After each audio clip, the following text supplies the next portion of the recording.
previous video we had completed till section 15. We'll start with section 16 today.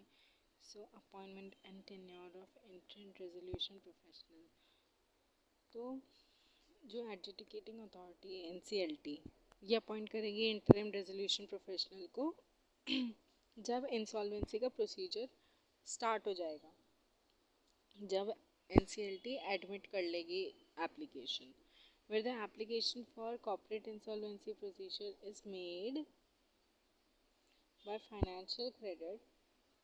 जब financial creditor या corporate debtor application file करता है तो वो जो भी रिकमेंडेशन देंगे ना रेजोल्यूशन प्रोफेशनल का, वो ही इंटरिम रेजोल्यूशन प्रोफेशनल बन जाएगा अगर उसके ऊपर कोई भी डिसिप्लिनरी प्रोसीडिंग नहीं चल रही है तो। बट अगर ऑपरेशनल क्रेडिटर वो एप्लीकेशन फाइल करता है, अगर उसने अपना नाम दे दिया अपनी तरफ से तो कोर्ट वो अपॉइंट कर लेगी डिसिप्लिनरी प्रोसीडिंग अगर नहीं चल रही होगी उसके ऊपर तो। बट अगर उसने कोई प्रपोजल नहीं रखा इंटरिम रेजोल्यूशन प्रोफेशनल का तो NCLT वो खुद से अपॉइंट कर लेगी किसी को भी on representation on recommendation of an insolvency professional. जो IBBI बोर्ड है वो जो भी रिकमेंडेशन देगा, insolvency and bankruptcy board of India जो है वो जो भी रिकमेंडेशन देगा उसके रिकमेंडेशन से NCLT अपॉइंट करेगी। देन 10 डेज के अंदर अंदर जो बोर्ड है उन्हें रिकमेंडेशन देना पड़ेगा इंसॉल्वेंसी प्रोफेशनल के लिए जिसके अगेंस्ट कोई भी डिसिप्लिनरी प्रोसीडिंग नहीं चल रही है तो। अब इंटरिम रेजोल्यूशन प्रोफेशनल जो है इसका टेन्योर होता है कितना, 30 डेज तक का टेन्योर होता है। तो इंटरिम रेजोल्यूशन प्रोफेशनल जो होता है, इंटरिम नाम से ही पता चल रहा है वो एक टेम्परेरी टाइम पीरियड के लिए रहता है। तो 30 दिन के बाद जब वो interim resolution professional committee of creditors बनाएगा, then committee of creditors decide करेंगे कि कौन रेजोल्यूशन प्रोफेशनल बनेगा। तो interim resolution professional short time के लिए रहता है। Then management of affairs of corporate debtor by interim resolution professional. जो भी कॉर्पोरेट IRP है, इंटरिम रेजोल्यूशन प्रोफेशनल IRP, वो जब से अपॉइंट होगा management affairs of corporate debtor किसके पास चला जाएगा, इंटरिम रेजोल्यूशन प्रोफेशनल के पास चलेगा जाएगा। Then the power of board of directors और the partners of corporate debtor, इनके पास जो जो भी पावर्स होती हैं वो सब सस्पेंड हो जाएंगी and it will be exercise by IRP। Then जो भी ऑफिसर्स हैं, मैनेजर्स हैं, ये किसको रिपोर्ट करेंगे, IRP को रिपोर्ट करेंगे और सारे डॉक्यूमेंट्स और रिकॉर्ड्स को प्रोवाइड करेंगे IRP को जो उसको रिक्वायर्ड है। Then financial institution maintaining account, जो कॉर्पोरेट डेटर का अकाउंट मेंटेन कर रहे हैं फाइनेंशियल इंस्टीट्यूशन, वो इंटरिम रेजोल्यूशन प्रोफेशनल को सारे जो भी डॉक्यूमेंट्स हैं, अकाउंट्स हैं, वो सब फर्निश करेगा। देन इंटरिम रेजोल्यूशन प्रोफेशनल के पास और कौन कौन से उसकी ड्यूटीज़ होती हैं। He will act and execute in the name or on behalf of corporate debtor in all the deeds.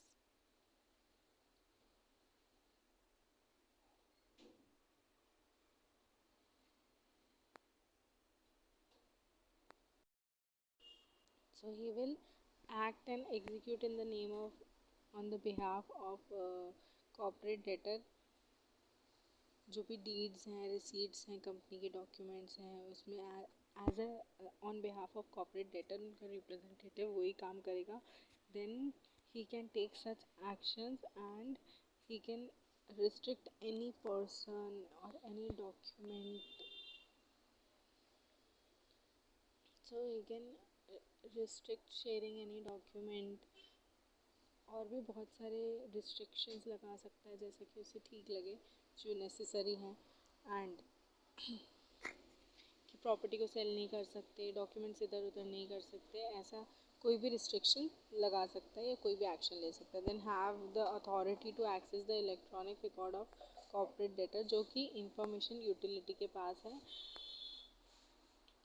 जो कि उसकी बोरिंग का कॉर्पोरेट डेटर के बोरिंग की जो भी इंफॉर्मेशन है ना, फाइनेंशियल इंफॉर्मेशन, उसे इलेक्ट्रिक रिकॉर्ड उसका इलेक्ट्रॉनिक रिकॉर्ड एक्सेस कर सकता है. Then it he has the authority to access he has the authority to access the books of accounts, records and other relative document, जो भी company के documents हैं जो कि गवर्नमेंट अथॉरिटी के पास है, स्टैट्यूटरी अथॉरिटी के पास, अकाउंटेंट के पास है, ये सब एक्सेस कर सकता है, या फिर कोई भी ऐसी रिस्पॉन्सिबिलिटी जो इन टाइम बीइंग उसे ठीक लगे.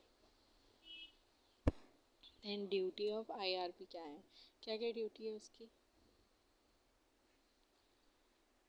ही will collect all the information related to asset, finances, operation of corporate debtor, जो भी उसके असेट्स हैं उसकी सारी इन्फॉर्मेशन पता होनी चाहिए. फाइनेंसेस हैं जो 2 साल के अंदर अंदर जो भी बिजनेस ऑपरेशंस हुए हैं.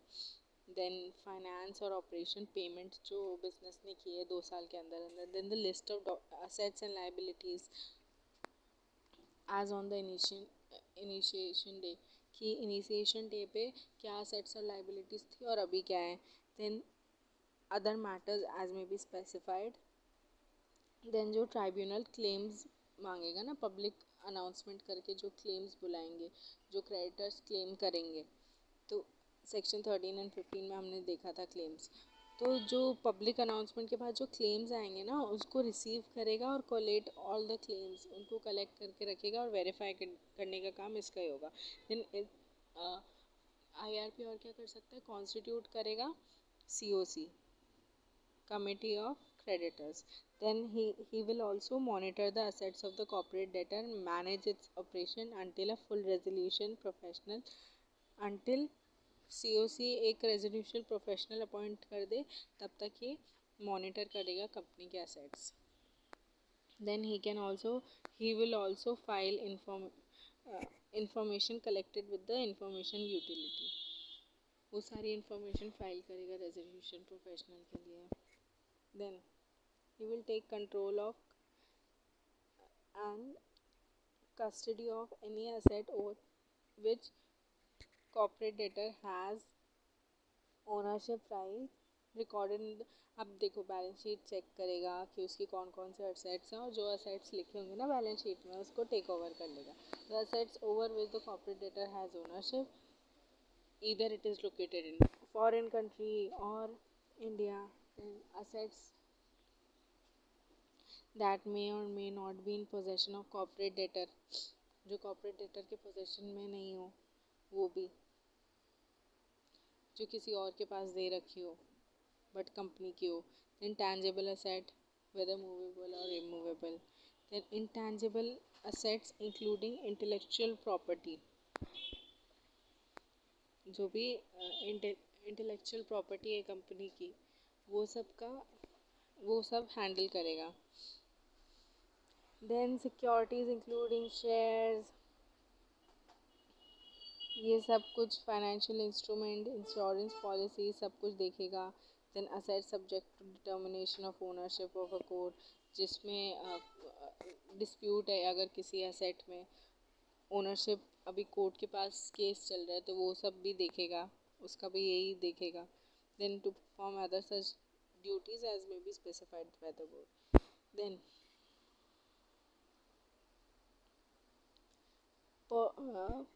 Personal to extend cooperation to interim resolution professional, जो भी पर्सनल्स होंगे ना, मतलब जो भी एम्प्लॉयज़ हैं उस कॉपरेशन में, जो जो लोग काम कर रहे हैं वो लोग क्या करेंगे, जो भी प्रमोटर्स हैं या कोई भी अदर पर्सन है जो मैनेजमेंट ऑफ कॉर्पोरेट से जुड़ा हुआ है, वो सारी असिस्टेंस प्रोवाइड करेगा, कॉपरेशन प्रोवाइड करेगा आईआरपी को. Where any personnel of corporate debtor, if the promoter to assist or cooperate with the IRM does not assist, अगर वो उन्होंने assist नहीं करा तो IRP क्या कर सकता है, NCLT के पास डायरेक्शंस के लिए एक एप्लीकेशन फाइल कर सकता है. Then NCLT on receiving application वो ऑर्डर कर सकता है सच पर्सन को to comply with the instruction of resolution professional and cooperate with him in collection of information. तो ये ऑर्डर पास कर सकते हैं. Then the management of operation of corporate debtor as on going. तो अब management of operation of corporate debtor as a going concern क्या है. जो भी इंटरिम रेजोल्यूशन प्रोफेशनल है ना, उसकी मेन ड्यूटी क्या है कि कंपनी को वाइंड अप तो नहीं कर रहा है ना, तो कंपनी का लिक्विडेशन नहीं हो रहा है, यहाँ पर कंपनी ऑन गोइंग ही है, उसका मैनेजमेंट चलता रहेगा, उसको बस उसके डेट पे ऑफ करने के लिए एक रेजोल्यूशन प्लान को सक्सेसफुल करना है। रेजोल्यूशन प्रोफेशनल का यही काम होता है। तो वो सब कुछ जो उसके बस में है वो करेगा to protect and preserve the value of property of corporate debtor and manage the operations of corporate debtor. Manage करने के लिए उसके ऑपरेशंस एंड कोई भी अगर प्रॉपर्टी की वैल्यू है उसको मेंटेन करने के लिए और बढ़ाने के लिए, ग्रो करने के लिए। Then IRP shall have authority to appoint, accountant appoint कर सकता है, कोई भी लीगल प्रोफेशनल अपॉइंट कर सकता है या कोई भी other professional, and he also has the authority to enter into the contract on behalf of corporate debtor to amend, modify the contracts, transaction he entered into। अब देखो, अगर रेजोल्यूशन प्रोफेशनल को ऐसा लगता है कि कोई भी ऐसा कॉन्ट्रैक्ट है जो मॉडिफाई हो सकता है या सेटलमेंट हो सकता है, मान लो कोई पेमेंट का है 10 लाख का जो 8 लाख में सेटलमेंट हो सकता है, तो वो on behalf of corporate debtor settlement कर सकता है। Then to raise interim finance provided that no security interest shall be created over encumbered property of a corporate debtor without the prior consent of creditors whose debt is secured over the encumbered property। कोई भी ऐसा money raise कर सकता है, कोई भी finance raise कर सकता है ऑन अ प्रॉपर्टी, बट कोई भी सिक्योरिटी इंटरेस्ट मतलब सिक्योर्ड वाली प्रॉपर्टी, मान लो मॉर्गेज अगर वो करना चाहे तो वो ऐसा नहीं कर सकता है किसी भी प्रॉपर्टी को कि फंड रेज करने के लिए कर दिया, नहीं। तो वो क्रेडिटर की परमिशन, जिसका डेट है ऑलरेडी, वो क्रेडिटर की परमिशन के बिना नहीं कर सकता है। अब कंसेंट, प्रायर कंसेंट क्रेडिटर्स की कब ज़रूरत नहीं होती है? अगर प्रॉपर्टी, मान लो प्रॉपर्टी की कीमत है 80 लाख और डेट है 2 करोड़ का ऑलरेडी उस कॉर्पोरेट डेटर पे, और प्रॉपर्टी है 80 लाख की, 1 करोड़ का डेट है एंड 80 लाख प्रॉपर्टी है, तब क्रेडिटर की अप्रूवल की ज़रूरत है क्योंकि प्रॉपर्टी की वैल्यू ऑलरेडी कम है। 2 करोड़ का लोन है यहाँ पर, 2 करोड़, ट्वाइस द अमाउंट। तो क्या बोल रहे हैं कि अगर कंसेंट ऑफ क्रेडिटर रिक्वायर्ड नहीं है, अगर प्रॉपर्टी का जो वैल्यू है वो अगर कम नहीं है, is not less than amount equivalent to twice of the amount of the debt. अगर ये प्रॉपर्टी अगर 1.5 करोड़ की होती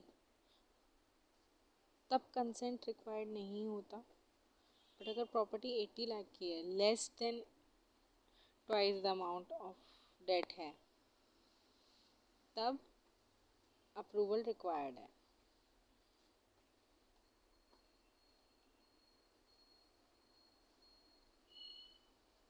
देन उसकी और क्या ड्यूटी है? To instruct give instruction to the personnel of corporate debtor, जो भी एम्प्लॉयज़ हैं उनको इंस्ट्रक्शन देना कि टू जो भी नेसेसरी इंस्ट्रक्शंस हैं वो देना उसका काम है। Then to take all such actions that are necessary to keep the business going. फिर कमिटी ऑफ क्रेडिटर्स, जो भी इंटरिम रेजोल्यूशन प्रोफेशनल होता है ना, shall after the collation of all the claims, सारे क्लेम्स को कलेक्ट करके जो कि कॉर्पोरेट डेटर के अगेंस्ट रिसीव हुए हैं, देन फाइनेंशियल पोजीशन कंपनी की डिटरमाइन करेगा कि क्या फाइनेंशियल पोजीशन है, then he will constitute a committee of creditors.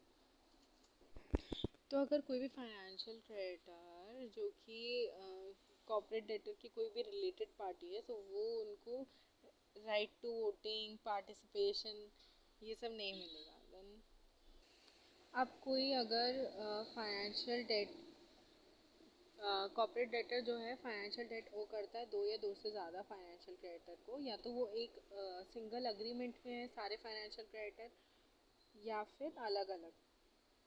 तो ईच फाइनेंशियल क्रेडिटर, जो क्रेडिटर हैं वो उनका जो रेशियो ऑफ वोटिंग होगा वो उनके फाइनेंशियल डेट से होगा, रेशियो निकाल के। कि मान लो अगर पूरा 1 करोड़ का ही डेट है कॉर्पोरेट डेटर पे और एक 10 लाख का फाइनेंशियल क्रेडिटर है, तो जो वो 10 लाख का फाइनेंशियल क्रेडिटर होगा ना, उसका वोटिंग परसेंटेज उस हिसाब से होगा। 10 फाइनेंशियल क्रेडिटर है तो उसका 1/10 होगा। देन अब देखो, अगर कोई पर्सन फाइनेंशियल क्रेडिटर भी है, ऑपरेशनल क्रेडिटर भी है, तो उसका जो फाइनेंशियल क्रेडिटर जितना उसने डेट ओ किया है, फाइनेंशियल डेट ओड है कॉर्पोरेट डेटर को, कॉर्पोरेट डेटर उसका जितना फाइनेंशियल डेट ओ करता है तो उतने तक, उस प्रोपोर्शनल तक उसका फाइनेंशियल डेटर का क्रेडिटर का राइट होगा, right to vote. Then such person shall be considered to be an operational creditor to the extent of operational debt। जितना operational debt है उस extent तक उसे operational creditor तक creditor माना जाएगा। And when the operational creditor has assigned or legally transferred any operational debt to a financial creditor, the assignee or transferee shall be considered as operational creditor to the extent of such assignment। अगर operational creditor ने अपना assign कर दिया अपना date किसी और के ऊपर, तो जो असाइनी होगा ना उसके, वो उस डेट का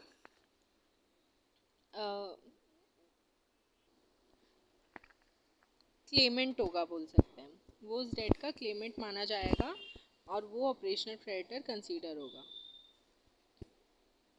अब देखो, अगर कोई भी फाइनेंशियल डेट एक कंसोर्टियम के उसमें है, मतलब सारे फाइनेंशियल क्रेडिटर्स का एक ही अग्रीमेंट हुआ है फाइनेंशियल डेटर के साथ, तो उसमें उनका अलग अलग शेयर है और उन जो उनका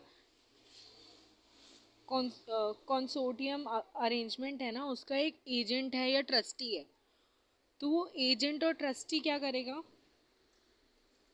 तो सारे फाइनेंशियल क्रेडिटर उस एजेंट को ऑथराइज कर देंगे to act on his their behalf in the committee of creditors. COC में वो उनके बिहाफ पे वर्क करेगा to the extend of his voting share.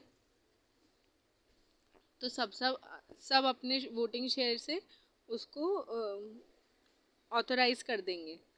Then represent himself in the committee of creditors, financial creditor authorise करेगा to represent him to the extent of voting share, then appoint an insolvent professional at his cost to represent himself in the committee of creditor।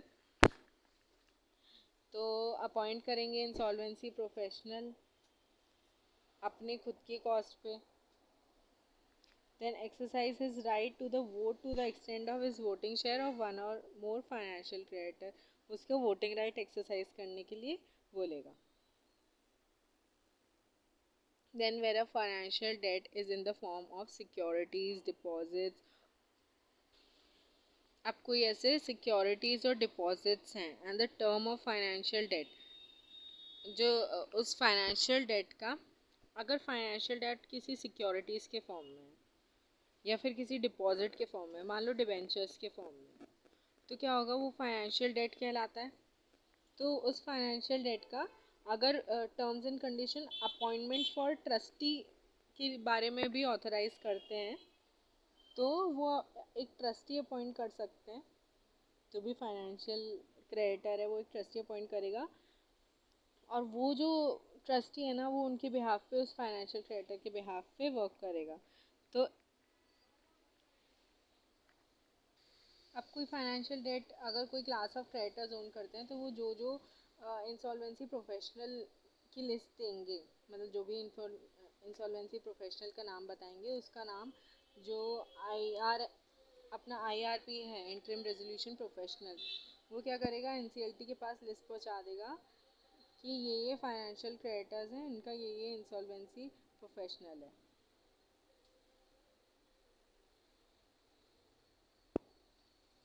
Then अगर कोई भी financial debt is represented by guardian, executor या administration of such person, वो ही authorised माने जाएंगे। तो इन सबका जो भी वोटिंग शेयर होगा वो up to the extend of their debt होगा।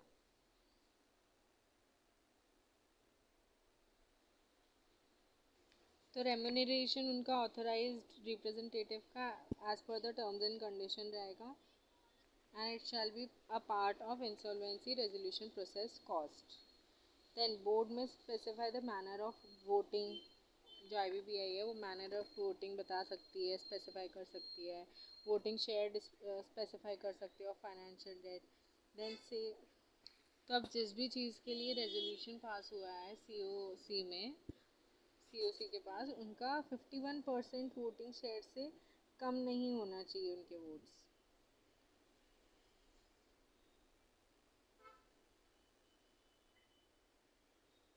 देन जो भी रेजोल्यूशन प्रोफेशनल्स होंगे ना, कमिटी ऑफ क्रेडिटर जो भी IRP है या रेजोल्यूशन प्रोफेशनल है, वो कमिटी ऑफ क्रेडिटर उनसे कोई भी फर्निश्ड मतलब इंफॉर्मेशन मांग सकते हैं और वो मना नहीं कर सकता। Resolution professional with in 7 days के अंदर अंदर वो डॉक्यूमेंट या जो भी डिमांड की गई है वो विद इन 7 days प्रोवाइड करेगा। तो यहाँ इंटरिम रेजोल्यूशन प्रोफेशनल और रेजोल्यूशन प्रोफेशनल में यही डिफरेंस है कि इंटरिम का टेन्योर होता है 30 days का, और वो टेम्प्रेरी बेसिस पे होता है। जो रेजोल्यूशन प्रोफेशनल होता है वो कमिटी ऑफ क्रेडिटर्स डिसाइड करते हैं किसको बनाना है, और वही पूरा रेजोल्यूशन का CIRP प्रोसेस पूरा वही देखेगा। Then section 22 appointment of resolution professional. Then the first meeting of COC कब हेल्ड होगी? विद इन 7 days ऑफ the constitution of committee of creditor होगी। आई अब देखो, IRP जो है इंटरिम रेजोल्यूशन प्रोफेशनल, वो अपॉइंट करेगा COC। देन COC कमिटी बनने के बाद वो इस्टेब्लिश करेगा COC। देन 7 days के अंदर अंदर क्या होगा, उनकी फर्स्ट मीटिंग हेल्ड होगी। Then the Committee of Creditors COC in the first meeting, majority of vote shall not be 66% of the voting share of financial credit। वो ये डिसाइड करेंगे 66% के साथ कि अगर उन्हें अपना रेजोल्यूशन IRP है, जो ये IRP है जिन्होंने उसे अपॉइंट किया है, उसको ही रेजोल्यूशन प्रोफेशनल बनाना है क्या, मतलब जो आगे की प्रोसीडिंग्स जो देखेगा, या फिर उसके प्लेस में किसी और को अपॉइंट करना है एज अ रेजोल्यूशन प्रोफेशनल। तो ये डिसाइड करेंगे COC। Then, where the Committee of Creditor resolves under subsection 2, अब अगर IRP को रेजोल्यूशन प्रोफेशनल बना दिया तो उसका रिटन कंसेंट लगेगा, and it shall be communicated to, जो भी IRP प्रोफेशनल है उसे बताया जाएगा कि हमने आपको सिलेक्ट किया है। देन कॉर्पोरेट डेटर को बताया जाएगा, एंड एडजुडिकेटिंग अथॉरिटी को बताया जाएगा। फिर जो IRP है वो अपना रिटन कंसेंट सबमिट करेगा। टू रिप्लेस द IRP, अगर उन्होंने रिप्लेस करने के लिए वोट्स आए उसको, then it shall file a application before adjudicating authority for the appointment of resolution professional. ठीक है, फिर रेजोल्यूशन प्रोफेशनल जो अपॉइंट होगा वो अपना रिटन कंसेंट देगा। Then adjudicating authority shall forward the name of resolution professional to the board for its confirmation and shall make appointment. Board के पास जो भी एडजुडिकेटिंग अथॉरिटी जो है वो अपॉइंट करेगा रेजोल्यूशन प्रोफेशनल, वो बोर्ड के पास भेजेगा फॉर द कन्फर्मेशन कि उसके अगेंस्ट कोई भी प्रोसीडिंग्स नहीं चल रही है, disciplinary proceedings. Whether board does not confirm the name propose from the within 10 days। अब बोर्ड को क्या है, 10 days के अंदर अंदर एडजुडिकेटिंग अथॉरिटी को कन्फर्म करना पड़ता है कि रेजोल्यूशन प्रोफेशनल सही है और उसके अगेंस्ट कोई भी ऐसी प्रोसीडिंग्स नहीं चल रही है डिसिप्लिनरी। अगर ऐसा नहीं करता है 10 दिन के अंदर अंदर, तो वो डायरेक्ट कर सकता है कोर्ट IRP को to continue the function as the resolution professional until such time board confirm. जब तक बोर्ड कन्फर्म नहीं करता तब तक वो as a resolution professional work करेगा। Then resolution professional to conduct corporate insolvency resolution process. अब जो रेजोल्यूशन प्रोफेशनल है वो corporate insolvency resolution process conduct करेगा, पूरा जो आगे का प्रोसेस है, सारा ऑपरेशंस मैनेज करेगा ऑफ कॉर्पोरेट डेटर। तो ये कब तक करेगा वो, जब तक CARP प्रोसीजर पूरा कंप्लीट नहीं हो जाता और कोर्ट का अप्रूवल का ऑर्डर नहीं आ जाता तब तक। देन या फिर लिक्विडेटर अपॉइंट नहीं हो जाता, लिक्विडेशन का हम आगे पढ़ेंगे। The resolution professional shall exercise powers and perform duties as are vested। जो भी interim resolution professional के जो भी powers and duties हैं वो ही resolution professional की होगी। जब resolution professional अपॉइंट हो जाता है ना तो IRP को सारे डॉक्यूमेंट्स रिलेटेड टू कंपनी जो उसने एक्सट्रैक्ट किए थे वो सब कुछ सबमिट करना पड़ता है resolution professional को। Then meeting of COC। अब जो COC की जो भी मीटिंग होगी उसमें या तो वो पर्सनली फिजिकली प्रेजेंट होंगे या फिर वो इलेक्ट्रॉनिक मोड से भी प्रेजेंट हो सकते हैं, ऑडियो विजुअल मोड से। Then all the meeting of COC shall be conducted by resolution professional. Conduct करवाएगा जो भी मीटिंग होगी, और रेजोल्यूशन प्रोफेशनल जो है वो नोटिस देगा of each meeting of COC किसको, to the member of COC including the authorize representative. तो मीटिंग से पहले ना नोटिस प्रोवाइड करेगा जो भी कमेटी मेंबर के जो भी मेंबर्स हैं उसे रेजोल्यूशन प्रोफेशनल, या फिर जो भी ऑथराइज रिप्रेजेंटेटिव्स हैं उनको नोटिस प्रोवाइड करेगा कि इस डेट को मीटिंग हेल्ड होगी। और किसको प्रोवाइड करेगा नोटिस, मेंबर को जो भी सस्पेंडेड बोर्ड ऑफ डायरेक्टर्स है जिनकी पावर सस्पेंड हो गई हैं, और पार्टनर्स ऑफ कॉर्पोरेट पर्सन। और किसको प्रोवाइड करेगा नोटिस, ऑपरेशनल क्रेडिटर को और देयर रिप्रेजेंटेटिव को। If the amount of their aggregate due is not less than 10% of the debt। अगर पूरा 1 करोड़ का डेट है तो उनका 1 करोड़ में से ऑपरेशनल क्रेडिटर का 10% तो एटलीस्ट होना ही चाहिए शेयर, तभी उनको नोटिस जाएगा मीटिंग का। देन जो भी डायरेक्टर्स पार्टनर्स जिनको नोटिस गए और ऑपरेशनल क्रेडिटर, इनके पास वोटिंग राइट नहीं होगा but they can attend the meeting अगर उन्हें नोटिस गया है तो। देन अगर वो एब्सेंट है तो वो प्रोसीडिंग इनवैलिडेट नहीं कर सकते उस मीटिंग की। देन वही चीज़ लिखी है कि मेंबर ऑफ COC अपॉइंट कर सकते हैं अपना इंसॉल्वेंसी प्रोफेशनल उनकी जगह पे जो वर्क करेगा। देन जो भी फीस होगी वो डिटरमाइंड होगी टर्म्स एंड कंडीशन से जो उसने अपने इंडिविजुअल क्रेडिटर से किए हैं। Then each creditor shall vote in the accordance with the voting share assign to him. जो भी वोटिंग शेयर है उनके डेट के परसेंटेज से जो निकाला है उस वोटिंग शेयर के बेसिस पे उनकी वोटिंग राइट्स दिए जाएंगे और वो उसी एक्सटेंट तक वोट कर सकते हैं। और ये वोटिंग शेयर डिटरमाइन कौन करेगा, रेजोल्यूशन प्रोफेशनल डिटरमाइन करेगा। Then moving ahead, duties of resolution professional. तो क्या क्या ड्यूटीज़ होंगी रेजोल्यूशन प्रोफेशनल की, टू वही सेम चीज़ जो IRP की थी, to preserve the and protect the assets of the corporate debtor and to continue the business operations of corporate debtor। Sorry। Then और क्या क्या ड्यूटी होगी, to take immediate custody control of assets of corporate debtor, वही same चीज़ जो IRP ने की थी।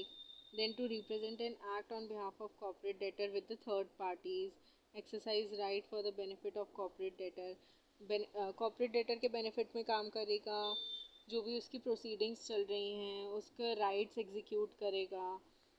तो सारा कंपनी का कंट्रोल ना कॉर्पोरेट डेटर के पास जो था वो आ जाएगा किसके पास, इसके पास, रेजोल्यूशन प्रोफेशनल के पास। Then he can also raise interim finance subject to the approval of COC।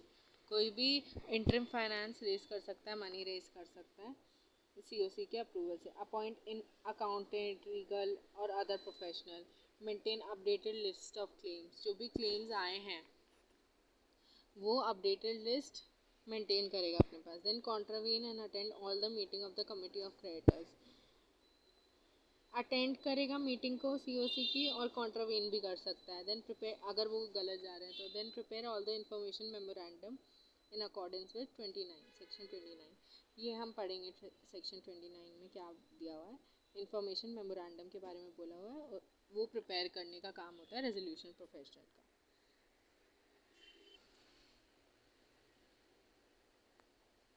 Then he will also invite prospective resolution applicant।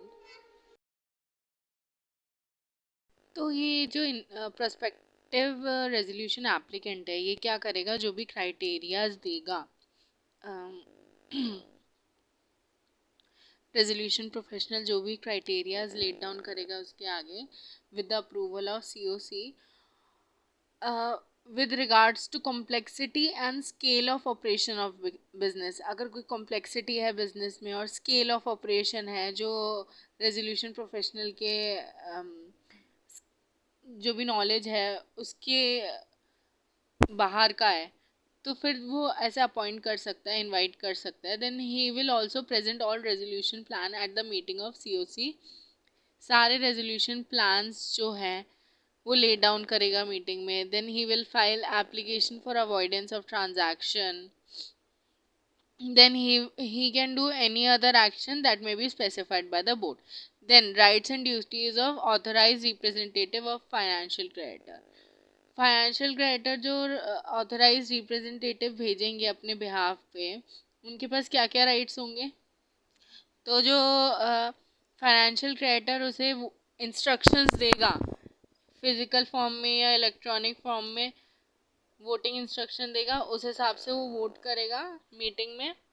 Then it shall also be the duty of authorized representative to circulate the agenda and minutes of meeting of COC to financial creditor. जो भी meeting में जो भी हुआ उसके minutes of meeting बना के notes सारे सारे पॉइंट्स नोट डाउन करके फाइनेंशियल क्रेडिटर को बताएगा और जो भी एजेंडा होगा मीटिंग का वो भी बताएगा। Then the authorize representative shall not act against the interest of financial creditor. वो रिप्रेजेंट करता है इंटरेस्ट को, वो उसके अगेंस्ट एक्ट नहीं कर सकता। So he will act with their prior instructions of the financial creditor. Up then, if the authorized represents several financial creditor, अगर वो बहुत सारे फाइनेंशियल क्रेडिटर की तरफ से अपॉइंट हुआ है फिर तब वो हर उस क्रेडिटर फाइनेंशियल क्रेडिटर के वोट के रिस्पेक्ट में ही वोट कर सकता है। जो भी उनका वोटिंग शेयर है फाइनेंशियल क्रेडिटर्स का उनके अकॉर्डिंग जो वो इंस्ट्रक्शन देंगे उनके अकॉर्डिंग ही वोट कर सकता है। अगर उन्होंने कोई इंस्ट्रक्शंस नहीं दिए प्रायर इंस्ट्रक्शंस ऑथराइज रिप्रेजेंटेटिव को तो वो वोट नहीं कर सकता फाइनेंशियल क्रेडिटर के बिहाफ पे। तो जो भी ऑथराइज रिप्रेजेंटेटिव है उसको जो भी इंस्ट्रक्शन मिले ऑथराइजेशन मिली है फाइनेंशियल क्रेडिटर से फिजिकल या इलेक्ट्रॉनिक मींस में वो फाइल करेगा COC के आगे ताकि to ensure that the appropriate voting instruction of financial creditor he represent is जो भी उसके वोटिंग इंस्ट्रक्शंस हैं उसको दिए गए हैं ऑथराइज रिप्रेजेंटेटिव को वो करेक्टली रिकॉर्ड हो रहे हैं इंटरिम रेजोल्यूशन प्रोफेशनल के थ्रू या नहीं, ये इंश्योर करने के लिए। मतलब जो भी वो इंस्ट्रक्शन फॉलो वो तो कर लेगा बट IRP उसे सही से करेक्ट नोट डाउन कर रहा है कि नहीं कर रहा है, रिकॉर्ड कर रहा है कि नहीं कर रहा है। Then 27 replacement of resolution professional by COC at any time during CIRP procedure। जो COC होता है ना वो अगर उसे ऐसे लगता है कि रेजोल्यूशन प्रोफेशनल जो है वो रिप्लेस करना चाहिए वो सही नहीं है तो वो उसे रिप्लेस करवा सकते हैं अनदर रेजोल्यूशन प्रोफेशनल को लाके। बट इसका एक क्राइटेरिया है कि 66% ऑफ जो COC के मेंबर्स हैं उन्हें एट द मीटिंग लगना चाहिए कि रेजोल्यूशन प्रोफेशनल को रिप्लेस करना चाहिए। तो वोटिंग कितनी होनी चाहिए उसको रिप्लेस करने की? 66%। देन वो किसको? एनसीएलटी को देंगे नेम अपना। देन एनसीएलटी नेम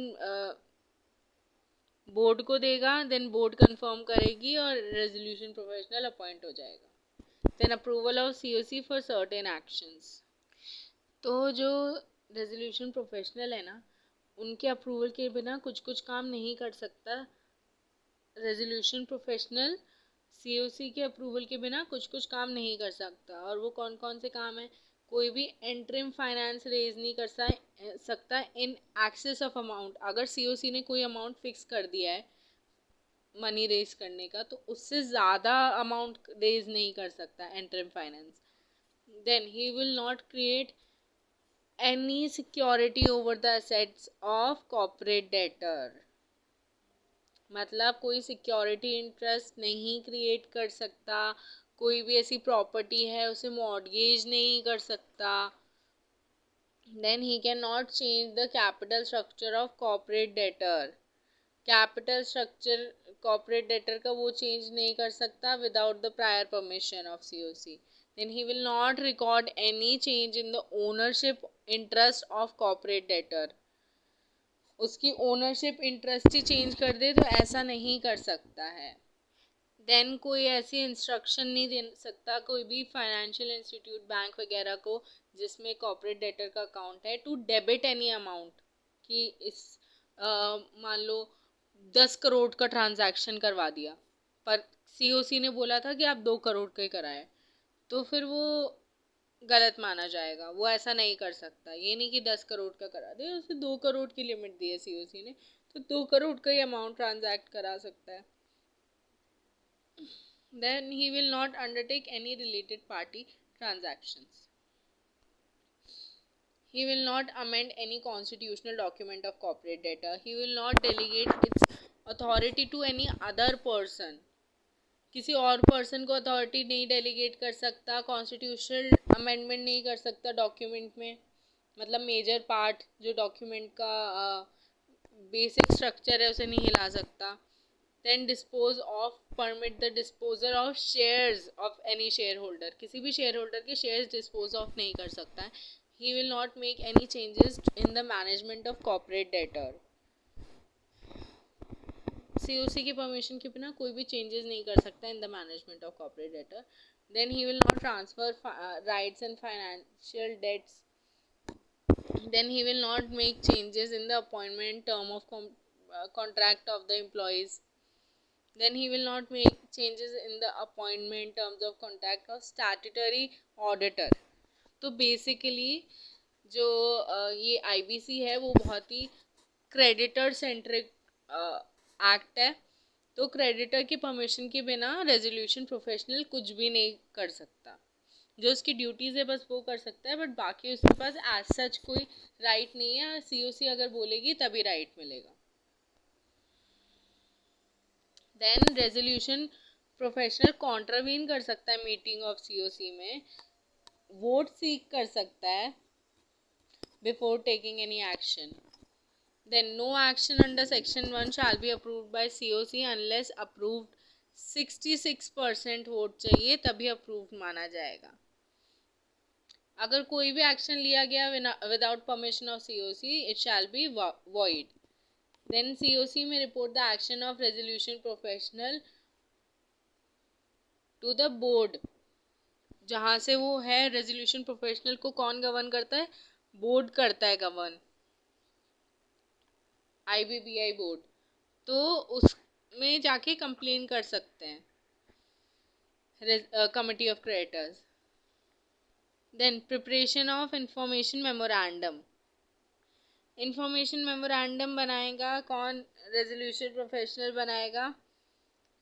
जो भी मैनर और फॉर्म प्रिस्क्राइब करेगा board. Then resolution professional shall provide to the resolutional applicant access to the relevant document। Physical या इलेक्ट्रॉनिक फॉर्म में एक्सेस प्रोवाइड करेगा रेजोल्यूशन एप्लीकेंट को, जो हमने अभी पढ़ा था 28 में। Then to comply with the provision of law, he will comply with the provision of law while making information memorandum। And what will do? What will resolution applicant do? He will comply with the provision of law. He will protect intellectual right of corporate debtor. Then he will not share any relevant information to the third parties. अब resolution applicant कौन होगा? देखो, resolution applicant जो होता है ना, वो resolution plan submit करता है एंड रेजोल्यूशन प्रोफेशनल को रेजोल्यूशन प्लान सबमिट करता है for the restructuring of capital की, मतलब कैसे CIRP प्रोसीजर होना चाहिए वो सब के लिए. तो he should not be undischarged insolvent, he should not be wilful defaulter RBI की तरफ से. Then at the time of submission of resolution plan, if he has an account of a corporate debtor under management and control of such person, whom such person is promoter and classified as non-performing. अगर उसका corporate account या he has an account of a corporate debtor under the management and control of such person, of whom such person is a promoter,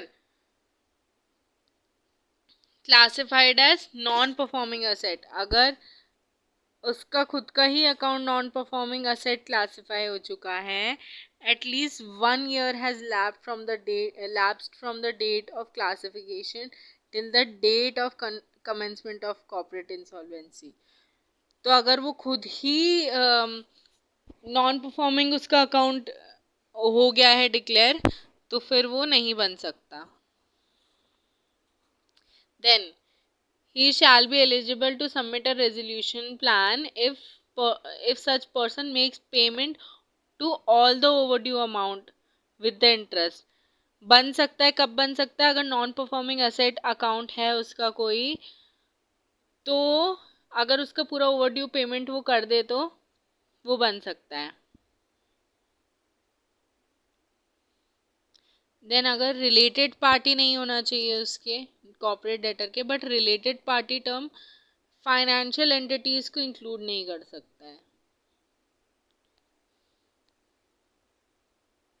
Then he should not be convicted of any offense punishable for 2 years or more, 7 years or more. Then अगर उसे 2 साल हो गए हैं, 2 साल हो गए हैं उसको जेल से रिलीज हुए तो वो बन सकता है. Then this clause shall not apply in relation to connected person. Connected person पे भी ये clause apply नहीं होगा. Then he should not be disqualified to act as a director. He should not be prohibited by SEBI from trading in securities and access in security market. अब जो insider trading वगैरह करते हैं, जो frauds वगैरह करते हैं, उससे सेबी बैन कर देता है, प्रोहिबिट कर देता है. तो उसे प्रोहिबिट नहीं किया होना चाहिए. And he has been a promoter और he has not been a promoter or in management and control of corporate debtor. कहीं से भी कहीं तक corporate debtor के कंट्रोल में नहीं होना चाहिए. अब अगर किसी क्रेडिटर ने एप्लीकेशन दी है कॉर्पोरेट डेटर के अगेंस्ट, जिसने एप्लीकेशन दी है CIRP की को इनिशिएट कराने की, उसका ही कोई गारंटर नहीं होना चाहिए. मतलब उसकी तरफ से गारंटी दी हो तो ऐसा नहीं होना चाहिए. Then he should not be subject to any disability.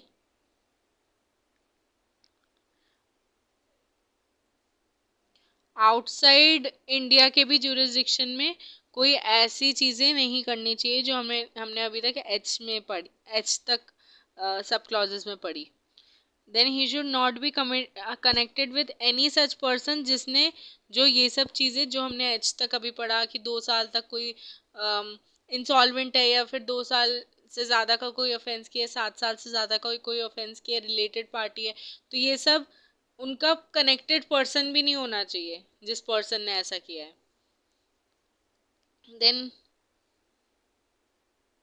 Then section 30 submission of resolution plan. जो रेजोल्यूशन एप्लीकेंट होगा वो सबमिट करेगा resolution plan along with the affidavit stating that he is eligible जो भी डिस्क्वालिफिकेशंस है उससे मीट नहीं कर रहा है वो, देन रेजोल्यूशन प्रोफेशनल जो है उसके बेसिस पे इंफॉर्मेशन मेमोरेंडम बनाएगा। देन रेजोल्यूशन प्रोफेशनल जो है एग्जामिन करेगा रेजोल्यूशन प्लान को, then he will provide for the payment of insolvency resolution process cost। जो भी ये प्रायोरिटी पेमेंट करने हैं उसके मीट कर रहा है उस क्राइटेरिया को, उसके पेमेंट्स प्रोवाइड कर रहा है, ये सब इंश्योर करना पड़ेगा रेजोल्यूशन प्रोफेशनल को। And he should also ensure that it the plan provides for the payment of debts of operational creditor which should not be amount to be paid to such creditor in the event of liquidation of corporate debtor। जो भी amount liquidation के time पे होना चाहिए उससे कम नहीं होना चाहिए वो अमाउंट जो पे किया जा रहा है। Then the amount that would have been paid to such creditor if the amount of distribution under the resolution plan has been distributed in accordance with the order of priority के according होना चाहिए। Order of priority हम 53 section 53 में पढ़ेंगे, उसमें पूरा order of priority दिया गया है कि सिक्योर्ड जो सिक्योर्ड क्रेडिटर्स हैं उन्हें पहले पे ऑफ करना चाहिए, अनसिक्योर्ड हैं उन्हें बाद में, ऐसे करके पूरा ले डाउन किया गया है। then the amount that would have been laid down liquidation का है basically section 53। then amount that have been laid then have been paid to such creditor whichever is higher। तो या तो लिक्विडेशन के time पे जितना पे करना चाहिए ऑपरेशनल क्रेडिटर को उतना होगा, या फिर which have been distributed as per the list of priority laid down in 53 whichever is higher, वैसे ही पे किया जाएगा। Then the resolution plan will also have to provide for the payment of debts of financial creditor जिन्होंने resolution plan के favour में vote नहीं किया, and the amount should not be less to be paid to such creditor, जो कि liquidation के time पे जो भी प्रायोरिटी लिस्ट में लेड है वैसा ही होना चाहिए, उससे कम नहीं होना चाहिए। देन रेजोल्यूशन प्रोफेशनल है जो वो प्लान को सीओसी के पास आगे ले डाउन करेगा for the approval of COC, और जो भी कंडीशंस हैं उनको कन्फर्म करेगा, जो हमने अभी पढ़ा कि पेमेंट करा जा मतलब पूरा क्रेडिटर्स का पेमेंट होगा, ऑपरेशनल क्रेडिटर का, फाइनेंशियल क्रेडिटर का, जैसा सेक्शन 53 में दिया गया है वैसा लिस्ट ऑफ प्रायोरिटी के अकॉर्डिंग। देन सीओसी अप्रूव भी कर सकता है रेजोल्यूशन प्लान को 66% वोटिंग के साथ, अगर उन्हें लगा कि ये वायबल और फीजिएबल है to for the distribution of assets and for paying off the debts। अब अगर रेजोल्यूशन एप्लीकेंट है वो इन एलिजिबल है, जैसे अपन ने सेक्शन 29A में देखा था, तो अगर वो इन एलिजिबल है तो उसे 30 डेज का टाइम दिया जाएगा टू पे of his over due amount, जिसने फाइनेंशियल आरबीआई से अगर प्रोहिबिटेड है क्योंकि उसने कोई अमाउंट पे नहीं किया है, पे ऑफ नहीं किया अपने डेट का, तो वो उसे पे ऑफ करने के लिए टाइम दिया जाएगा 30 डेज का। देन ये मीटिंग कौन अटेंड कर सकता है? रेजोल्यूशन एप्लीकेंट भी अटेंड कर सकता है, जहाँ पर सीओसी के सामने प्लान ले डाउन किया जा रहा है, बट उसके पास राइट टू वोट नहीं होगा।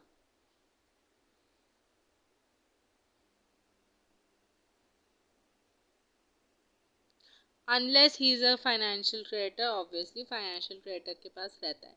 Then resolution professional shall submit the resolution plan as approved by COC to the NCLT. अब क्या होगा? एनसीएलटी अप्रूव करेगी, अप्रूवल ऑफ रेजोल्यूशन प्लान। तो अगर एनसीएलटी को ऐसा लगता है कि resolution plan up to the mark है and it is approved by COC also, then वो सारी रिक्वायरमेंट्स पूरी कर रहा है, then he will order approval of the resolution plan which shall be binding on the corporate debtor and its employees. और जो भी लोग उसके यहाँ काम कर रहे हैं, जो क्रेडिटर्स हैं, सब पे एप्लीकेबल होगा, बाइंडिंग होगा। देन अगर एनसीएलटी को ऐसा लगता है कि अप टू द मार्क नहीं है तो वो उसे रिजेक्ट भी कर सकती है। देन जैसे ही अप्रूवल होगा ऑर्डर का तो मोराटोरियम जो पास हुआ था सेक्शन 14 में वो सीज हो जाएगा उसका इफेक्ट, मतलब अब कोई भी स्टे वगैरह नहीं रहेगा। और जो रेजोल्यूशन प्रोफेशनल है वो सब कुछ सारे रिकॉर्ड्स वगैरह सीआईआरपी प्रोसीजर के किसको सबमिट करेगा, और रेजोल्यूशन प्लान बोर्ड को भी सबमिट करेगा। Once it has been approved by NCLT, board के पास जाएगा सबमिशन के लिए, not for approval, just for the submission. Then resolution applicant जो है वो अप्रूवल लेगा कंपटीशन कमीशन ऑफ इंडिया का with prior to the approval of resolution plan by COC. Then appeals. अब एनसीएलटी के अगर ऑर्डर से कोई सेटिस्फाइड नहीं है for approving the resolution plan तो अपील कर सकते हैं उसके लिए अपीलेंट कोर्ट में। Then liability for prior offences. Then अगर कोई कॉर्पोरेट डेटर पे कोई पहले की लाइबिलिटी है, उसके लिए कोई केस उस पर ऑलरेडी सूट चल रहा है जो मोराटोरियम में स्टे हो गया था, तो उसके लिए उसको ऑफेंस, उस ऑफेंस पे सज़ा नहीं मिलेगी अगर सीआईआरपी का प्रोसीजर हो गया है तो, अप्रूव हो गया है तो।